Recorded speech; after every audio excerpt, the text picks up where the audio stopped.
أشهد أن لا إله إلا الله.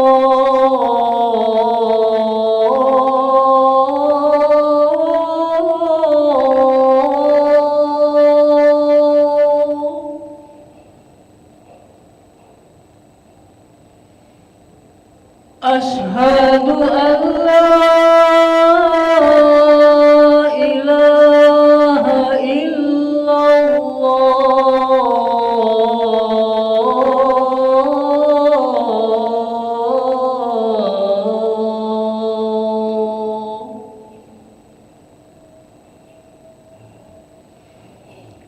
أشهد أن محمدًا رسول الله.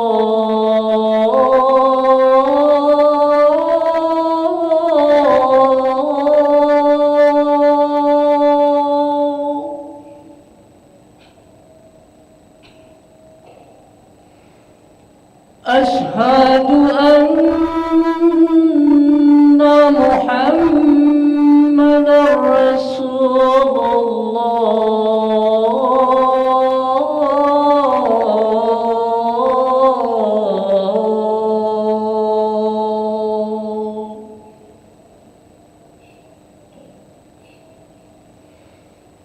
حي على الصلاة.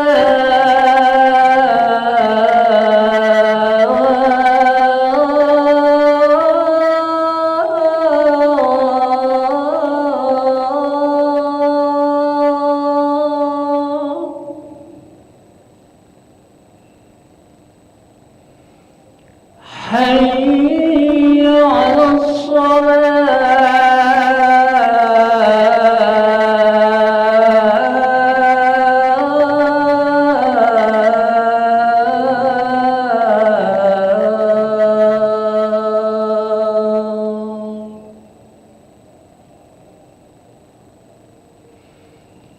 حي على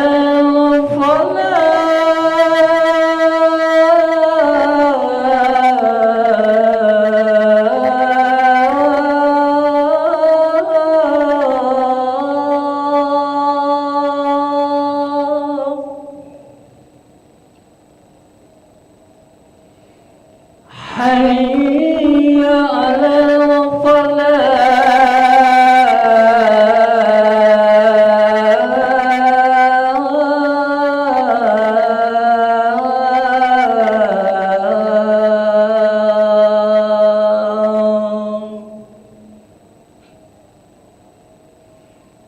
الصلاة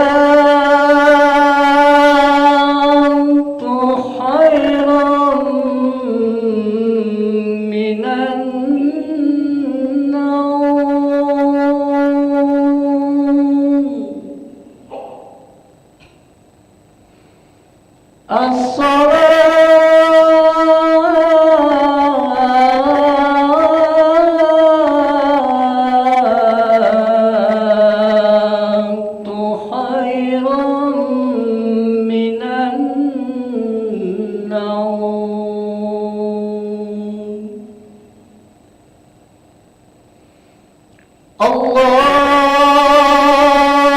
الله أكبر الله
لا إله إلا الله محمد رسول الله صلى الله عليه وسلم قام الله دمها وجعلنا من صالحي أهلها سووا صفوفكم فإن تسبية الصفوف من تمام الصلاة صلي فرض دان إماما لله تعالى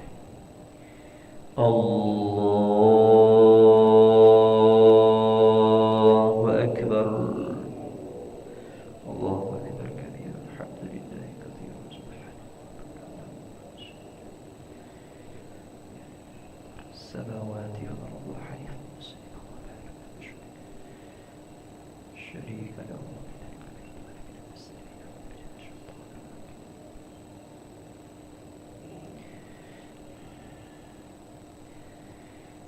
بسم الله الرحمن الرحيم الحمد لله رب العالمين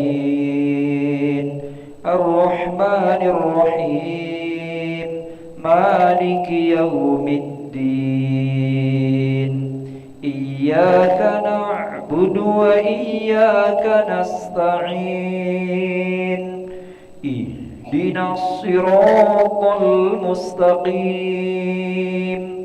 صراط الذين أنعمت عليهم غير المغضوب عليهم ولا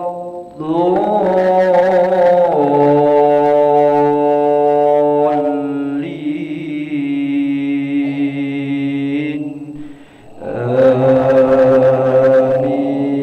آمين.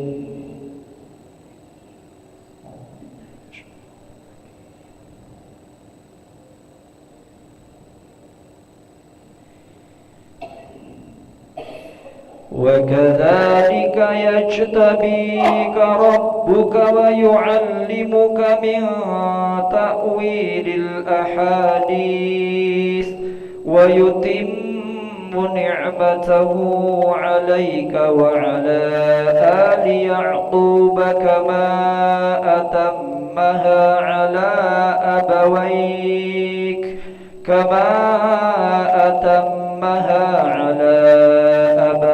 من قبل إبراهيم وإسحاق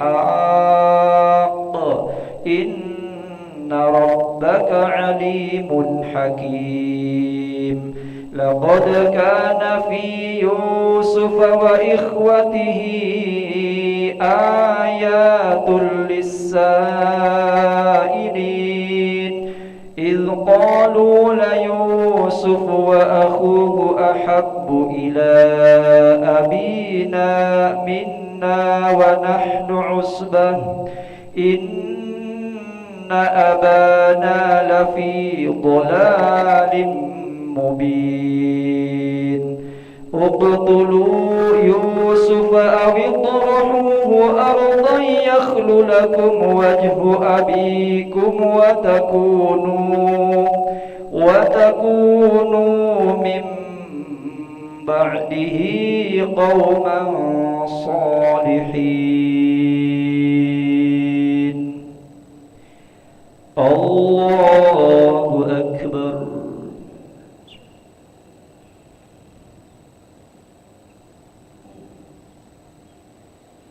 سمع الله لمن حمده.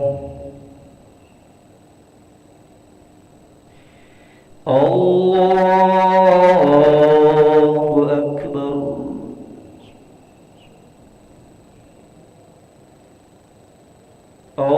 الله أكبر.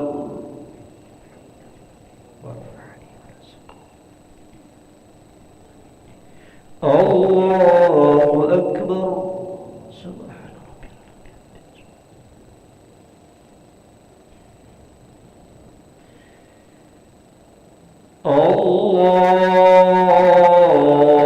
الله أكبر.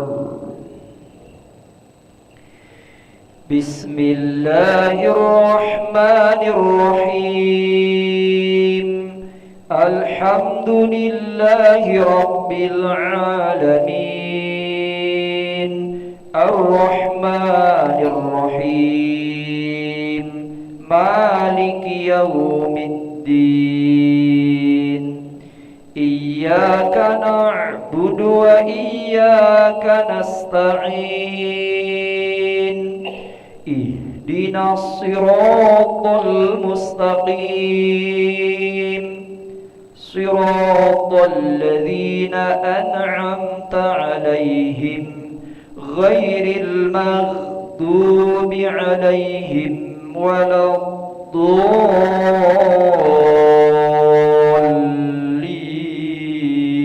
الضالين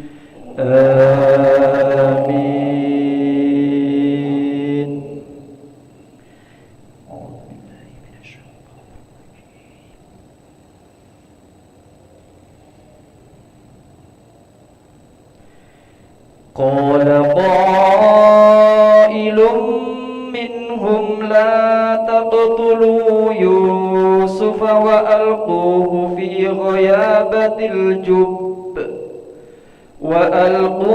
في غيابة الجب يلتقطه بعد السيارة إن كنتم فاعلين قالوا يا أبانا ما لك لا تأمنا على يوسف وإنا له لناصحون أرسل معنا غدا يرتع ويلعب وإنا له لحافظون الله أكبر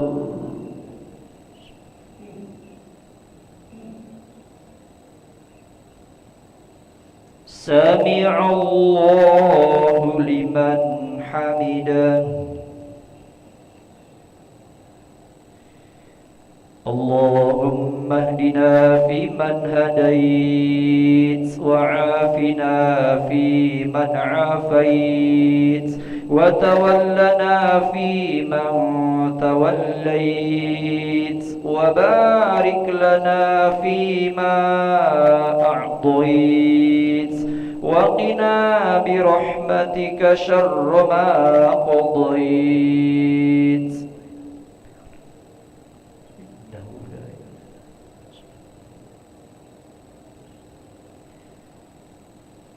وصلى الله على سيدنا محمد النبي الأمي وعلى آله وصحبه وبارك وسلم الله أكبر سبحان ربي الله أكبر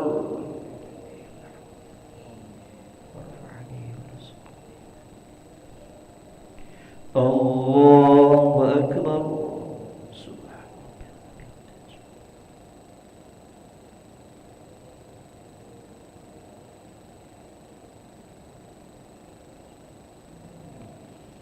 الله أكبر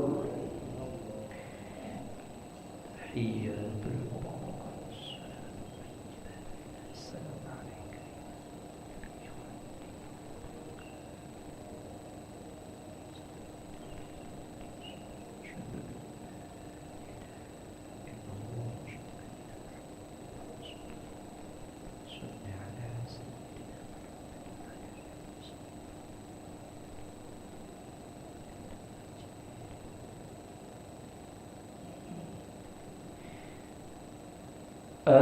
السلام عليكم ورحمة الله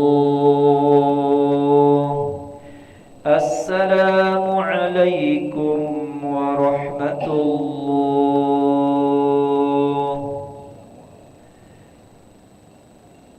استغفر الله العظيم الذي لا إله إلا هو الحي القيوم نتوب إليه نستغفر الله العظيم الذي لا إله إلا هو الحي القيوم نتوب إليه نستغفر الله العظيم الذي لا إله إلا هو الحي القيوم نتوب إليه لا إله إلا الله وحده لا شريك له له الملك له الحمد يحيي ويميت وهو على كل شيء قدير لا إله إلا الله وحده لا شريك له له الملك له الحمد يحيي ويميت وهو على كل شيء قدير لا إله إلا الله وحده لا شريك له له الملك له الحمد يحيي ويميت وهو على كل شيء قدير لا إله إلا الله وحده لا شريك له له الملك له الحمد يحيي ويميت وهو على